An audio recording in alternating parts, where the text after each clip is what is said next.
మనకి రీసెంట్గా రాహుల్ గాంధీ గారి పరిస్థితి చూసుకుంటే రెండు విషయాల మీద బలంగా మాట్లాడుతున్నాడు. ఒకటి వచ్చేసరికి బీజేపీని అటాక్ చేయడం, ఇంకో పక్క వచ్చేసరికి ఎలక్షన్ కమిషన్ మీద.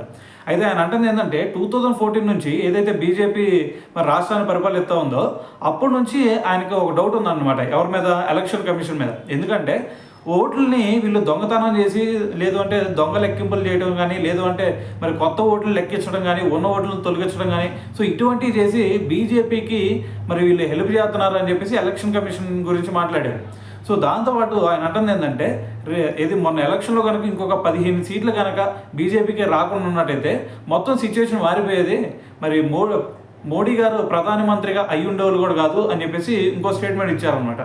సో ఏదైనా సరే మరి ఇక్కడ రెండు విషయాల్లో చూస్తుంటే మరి వీళ్ళు త్వరలోనే సుప్రీంకోర్టుకు కూడా వెళ్తారనిపిస్తుంది. ఎందుకంటే మరి ఏదో డౌట్స్ ఉన్నాయని చెప్పేసి ఇప్పుడు మాట్లాడుతూ ఉన్నారు, అంతకుముందు చూసుకుంటే నా దగ్గర ప్రూఫ్స్ ఉన్నాయని చెప్పేసి మాట్లాడుతూ ఉన్నారు. సో చూద్దాం ఏం జరిగిద్ది అనేది.